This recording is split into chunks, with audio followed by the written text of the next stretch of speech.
Hello everyone, it's me Arif, and today we have a long-term review for the iPhone XS Max. So I bought it used back in June 2021 and I've used it as my personal device for around 2 months. Currently my sister uses it as her daily device. She has been using it from iOS 15 update onwards. I recently have taken it back and been using it since March. I'll try my best to review it. However, if there is something you'd like to know further, do leave a comment below. I'll try my best to update as soon as possible. Alright, let's begin with the build and design. Firstly, the device feels premium. Even after this many years, holding it feels like a different breed.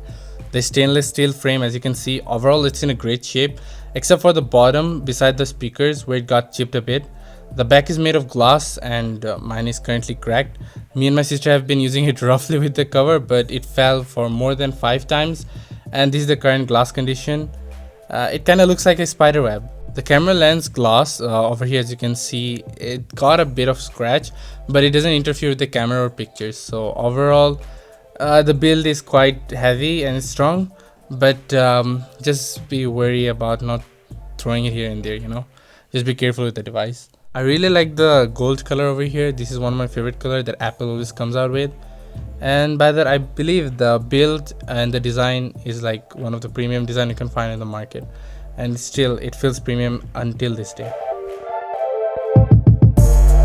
Next up, the CPU here is the A12 Bionic chipset, and my variant is the 4GB RAM and the 64GB storage. Anyhow, for my personal usage, it's smooth sailing. Trust me, after using a bunch of devices like Apple's like A12 Bionic or like any of the Bionic chipsets are always on the top of the performance board. It is the best of the bunch with the thermals, the constant speed and the fluidity.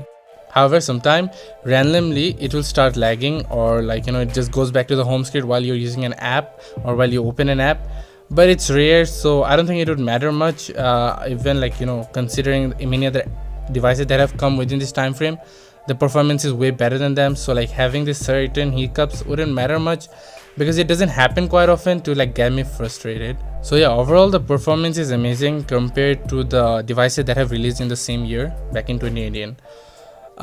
Anyhow, next up it's about the gaming. So gaming and iPhone. I played a lot of games in this device, which includes like Call of Duty, PUBG, Free Fire, Asphalt 8 and 9, and many of the small indie games from App Store. So most games runs at 60 FPS locked. Overall, it's a great experience with gaming, but if you want to multitask while gaming, it's impossible due to that 4GB RAM which gets bottlenecked and overwhelmed easily. I don't think that would matter much, but yeah, if you just want to get this device, just a heads up, 4GB RAM in 2022 is low tier considering the apps we use in regular day to day. Here's a short gameplay, take a look and do let me know.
Marked a location.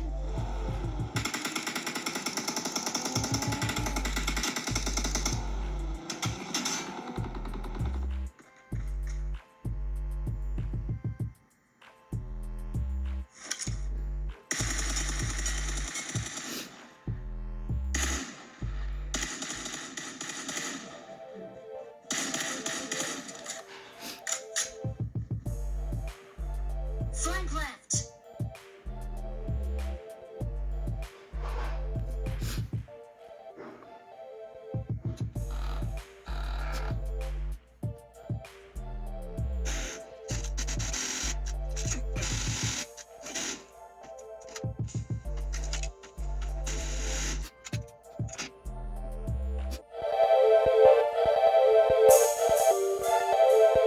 Alright, so about the battery, it has 3174 mAh, and currently my iPhone's battery health is around 70.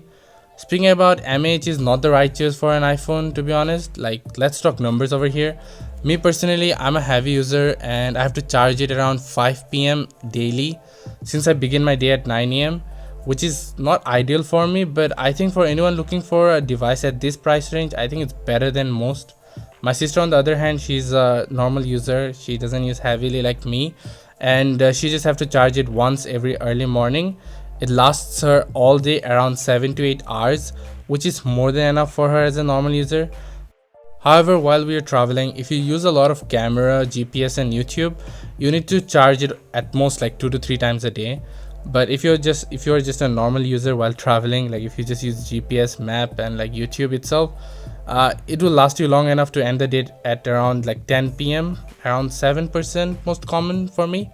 So yeah, it depends on, it's a case to case basis, depends on the person who has been using the device. That's what I think. And so while editing, I have edited a lot of videos in this, so while editing the battery drains a lot quicker, and I wouldn't suggest it for that. Maybe carry a power bank if you want to use it as such. So yeah, but that's just from my personal experience. You can charge it wirelessly as well, and the maximum you can charge using a cable is around 15 watts, and it is advertised that you can charge it around 50% within 30 minutes. So yeah, maybe grab a 15-watt charger if you can. For the display over here, it's a 6.5-inch OLED with 60 fps. It has True Tone and 3D touch as well. It has good viewing angles but bad visibility during sunny days. Normally under a shade it's okay, but under the direct sun it's not perfect. You cannot see anything. I don't think most displays at this price range can also see, even while using like light mode. The notch on the top is not obstructing at all. Coming from an S20 FE as my daily driver, you get used to it within a day or two. The display colors and the display accuracy are on par with the other Samsung devices as well, but it doesn't have that Samsung look, which is a bit more saturated. It has a bit more muted color effect, but if you have ever used an iPhone, you know what I'm saying. Overall, according to me, the display is perfect. It just depends on where you'll be using it and what are the conditions of you using it. The speakers are amazing here. They sound fantastic. However, it isn't much comparable to the S20 FE. You can check how that sound. I'll link it below. It has stereo speakers, and while speaking on the phone, the top speaker is very clear. Overall, the speaker has better clarity, bass and loudness. Due to the phone getting dropped so much time, currently the speaker sounds a bit muffled, but it's still better than the Redmi 9C. Here's a speaker test. Take a look and let me know.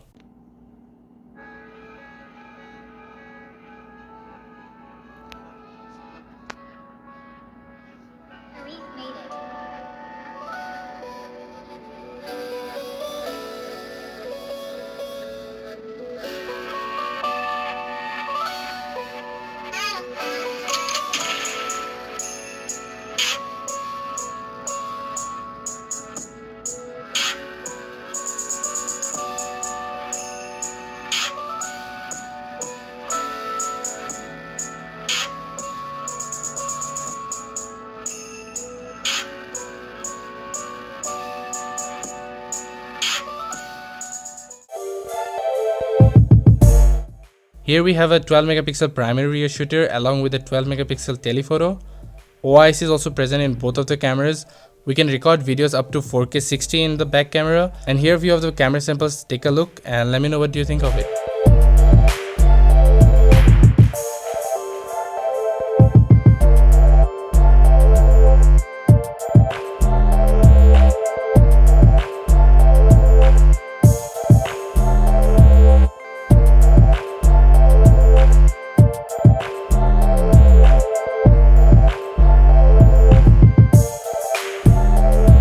In front we have 7 megapixel camera with EIS, and it records max at 1080p 60.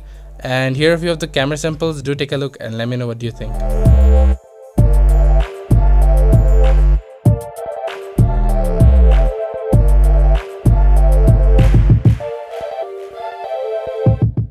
That's it from me. If you have any questions or would like to know further, do let me know down in the comments. And thanks for watching. Take care. Bye.